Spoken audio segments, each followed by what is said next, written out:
Hi guys, I'm Kavindran81800032. I would like to take theory now. So the theory is tensile test, or also called as tension test, is one of the most important type of mechanical test that can be performed on material, and is also simple, relatively inexpensive and fully standardized test. We can quickly determine the reaction of material toward force being applied in tensions by pulling on something. From these, we can find out the strength of a material and how much it elongates. As we continue to pull on the material until it breaks, it will give us a perfect complete tensile profile on the material. From this, we can find out the point of failure, which is called as the ultimate strength, or UTS, on the chart. From the tensile profile, we could notice in the beginning of the test relationship between the strain and stress is directly proportional. The line obeys the relationship defined as Hooke's law. In Hooke's law, the ratio of stress and strain is a constant, or elongation equals to strain over stress. Stress over strain, sorry. And elongation is a gradient, or E is a gradient of a line at where stress is proportional to strain. This is what we call the modulus of elasticity, or Young modulus. Thank you. Have a good day to our lecturer. My name is Brian Tetsanana Malin. My metric card is CD180171. Today I will present about experiment tensile test. Okay. From the table 1 that show the parameter of specimen before testing, that given average diameter aluminum is 8.09 millimeter. Average diameter for the mild steel, we get the 8.21 millimeter.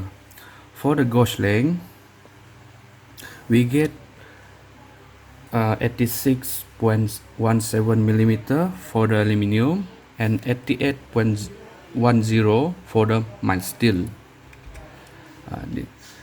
From the table 2 that show the parameter of specimen after testing, that given average diameter aluminum is 6.63 millimeter. Average diameter mild steel is 6.43 millimeter.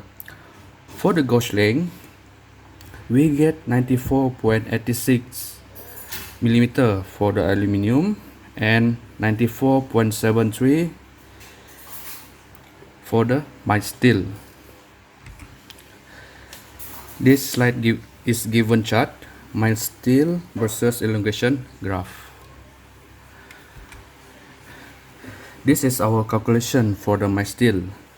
We have to find the stress and strain to get the Young modulus answer. We get the 0.634 kilonewton per millimeter square for the stress and 0.0989 millimeter for the strain. After that, we have to find the Young modulus, and we get 6.412 kilonewton per millimeter square for the Young modulus. After that, we find the percentage reduction of area, and we get 40.899%. For the percentage of elongation, we get answers 7.525%. This slide is for this slide chart aluminum force versus elongation graph. This is our calculation for the aluminum. We have to find stress and strain. As we can see, we get the 0.294 kilonewton per millimeter square for the stress and 0.111 millimeter for the strain, and we got the Young modulus answer is 2.649 kilonewton per millimeter square. And for the percentage reduction of area, we get 38.7 0.77%, and percentage of elongation, we get the 10.08%. And the next slide is observation. At the steady pace, the my steel and aluminum specimen were both pushed downward as the specimen was pulled through the measurement device. The thickness of the specimen decreased gradually. The time it took to hit the my steel fracture was longer than of aluminium, and the aluminium specimen was fractured at the middle of the gauge range, while the mild steel specimen was fractured at the upper end of shoulder where stationary was healed in the grip area. In the initial part of the experiment, both the mild steel and aluminum specimen show a linear association between the force applied and the elongation of the specimens. The diameter of the steel sample before the tensile test is greater than that of the aluminum sample, and the diameter of the aluminum sample after the tensile test is greater than that of the steel sample. Prior to the tensile test, the gauge length of the aluminum sample was shorter than that of the steel sample. The gauge length of the aluminum sample after the tensile test was longer than that of the steel sample.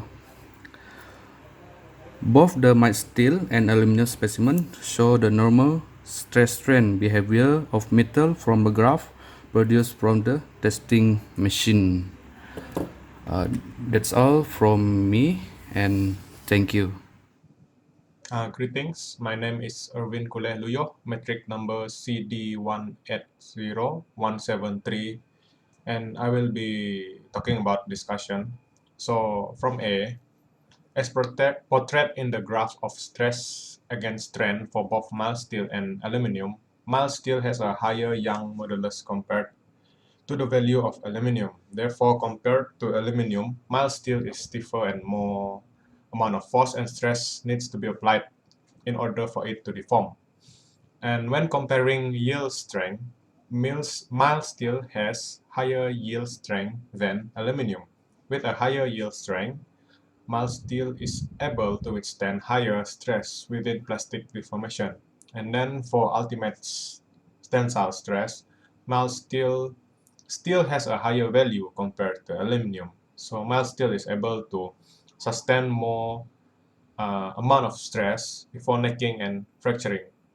So from the points that has been mentioned, it can be concluded that mild steel is stronger than aluminum and is widely used in applications that are involved with higher amount of stress.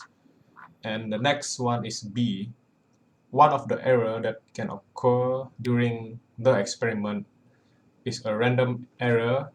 That is a parallax error. This happens commonly when the line of vision of eye is not perpendicular to the scale reading of the instrument, which is in this case a vernier caliper.